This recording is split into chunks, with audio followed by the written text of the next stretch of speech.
तो मन को केवल साफ कर लो। हम तुमको प्राय लड़के मंत्री भी हैं, माननीय सुमन जी, ठीक काम भी कर कुछ नहीं है। आप कोई पूजा नहीं करना चाहते हैं, आप कोई आडंबर नहीं करना चाहते हैं, तो केवल राम का नाम ले लीजिए, उसी से आपको मोक्ष मिल कि जाएगा। आप लगातार रोजगार पे काम कर रहे हैं और आंकड़े भी गिना रहे हैं कि रोजगार दे रहे हैं। आप लोगों को 19 लाख का वादा था, 19 लाख रोजगार आप लोगों को देना है। लेकिन सवाल यह है, क्या सरकार 5 साल तक चलेगी? क्योंकि जीतन राम मांझी की पार्टी कह रही है कि हम खींच लेंगे समर्थन, इस तरह का रवैया रहा। तो जीतन बाबा समय समय पर अखबार में, मीडिया में रहना चाहते हैं। उम्र हो गई, पूर्व मुख्यमंत्री रहे हैं, और हम समझते हैं कि सरकार में उनके दल के तरफ से उनके लड़के मंत्री भी हैं, माननीय सुमन जी, ठीक काम भी कर रहे हैं, अच्छा काम कर रहे हैं। और सरकार तो सबकी जिम्मेदारी है। जब ही गठबंधन की सरकार बनती है तो गठबंधन की सरकार चलाना सबकी जिम्मेदारी है। हम समझते हैं कि बयान जो है सकारात्मक देना चाहिए, और ये बयान जीतन राम जी का नहीं है, उनके दल के किसी व्यक्ति ने दिया है।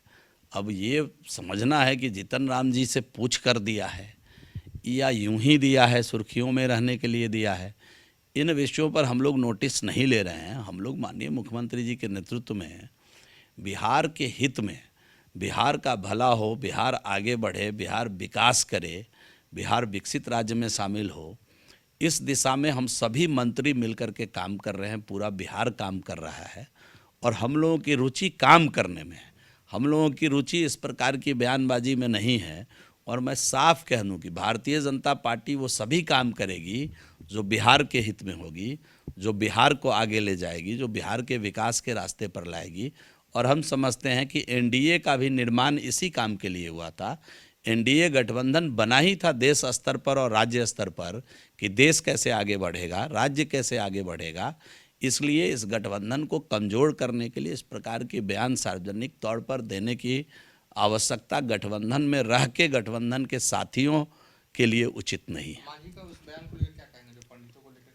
मैंने इस पर कई बार बोल दिया है। पंडितों नहीं, उन्होंने पूजा पद्धति पर जो बयान दिया, देखिए कोई भी व्यक्ति किसी भी प्रकार की जातीय टिप्पणी करता है, यह हिंदुस्तान में मान्य नहीं है, अशोभनीय है। और कईयों के लिए तो कानून बना हुआ है। आप किसी को एब्यूज़ करते हैं, भारत की संविधान बाबा साहब भीमराव अंबेडकर के नेतृत्व में जो बना, वह इसकी इजाज़त नहीं देता है कि हम जातीय उन्माद फैलाएं, किसी जाति विशेष को कुछ गलत कहें, उसके लिए अपशब्दों का प्रयोग करें, ये उचित नहीं है। ना ही किसी की पूजा पद्धति पर हम कभी कोई कमेंट करें, इसकी भी इजाज़त भारत की संविधान नहीं देता है। तो जो संवैधानिक पद पर रहे हुए लोग हैं, जो स्वयं राज्य को चलाए हुए लोग हैं, उनको हमेशा इस प्रकार की टिप्पणी करने से बचना चाहिए। आप कई बार आप साथी अपने चतुराई से कुछ निकालना चाहते रहते हैं, उस वक्त भी मैं सलाह देता हूं कि इस प्रकार के वचनों से बचना चाहिए। और जहां तक पूजा पद्धति का सवाल है, तो सनातनी पूजा जो है, जो हिंदुओं का जो पूजा पद्धति है, बड़ा सरल है। इतना सरल है कि गोस्वामी जी ने लिखा रामायण के अंदर कि कलयुग केवल नाम आधारा।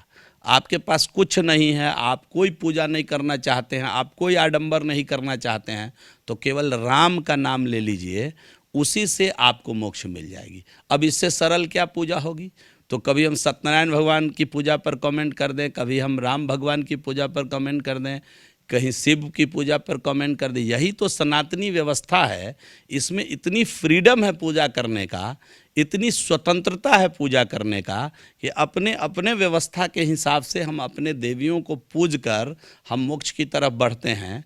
जैसे नदियाँ पहाड़ से निकलती है और विभिन्न मार्गों में बटकर फिर जाके समुंदर में मिल जाती है, यही सनातनी व्यवस्था है। सनातन धर्म यही है कि हम विभिन्न देवी देवताओं का पूजा करते हैं और बात केवल मोक्ष की करते हैं। मतलब बार बार इस धरती पर मुझे आना नहीं पड़े, इससे मुक्ति दो हे प्रभु, और इसके लिए जिसकी आराधना करते हैं। तो इसमें तो साफ कहा गया कि कलयुग केवल नाम आधारा। भगवान राम का नाम लेने से मोक्ष मिल जाता है। कहाँ आडंबर है पूजा में, पहली बात। और जो राम का नाम नहीं ले सकते हैं, मान लीजिए इसमें भी किसी को तकलीफ है, तो गोस्वामी जी ने फिर लिखा कि निर्मल मन जन सो मोहि पावा, मोह कपट छल छिद्र न भावा। गोस्वामी ने लिखा है कि अगर राम भी नहीं भज सकते हो तो मन को केवल साफ कर लो, हम तुमको प्राप्त हो जाएंगे। ईश्वर उसको मिल जाएंगे जो मन को साफ कर लेगा। और इस देश में बीसियों उदाहरण हैं ऐसे कि स्वयं वाल्मीकि किस समाज से आते हैं आपको मालूम होगा, और जब मन साफ हुआ तो कैसे उनको प्रभु मिल गए और किस प्रकार उन्होंने रामायण की संस्कृत में रचना कर दी। कालिदास इसके उदाहरण है कि मन उनका जब शुद्ध हुआ तो कैसे भगवती का दर्शन हुआ और किस प्रकार इतने बड़े विद्वान के रूप में वो स्थापित हो गए। इसलिए जो अनर्गल प्रलाप करते हैं, कभी पूजा पर, कभी जाति पर, और सुर्खियों में रहना चाहते हैं, मैं उनसे आग्रह करूंगा कि इस प्रकार का वातावरण का निर्माण न करें, प्रेम बांटते चले, प्रेम से सबको साथ लेकर बढ़ें, यह बिहार को आगे बढ़ावें, इस देश को आगे बढ़ावें। इस देश में अभी बहुत काम है जिसको करना है, उस दिशा में अपना ध्यान केंद्रित करें, देश का ध्यान अन्य बातों में भटकाने का प्रयास ना करें। चलिए, श्रम संसाधन मंत्री जीवेश मिश्रा, फिलहाल अभी तक के लिए इतना ही। आप देखते रहिए न्यूज़ फॉर नेशन।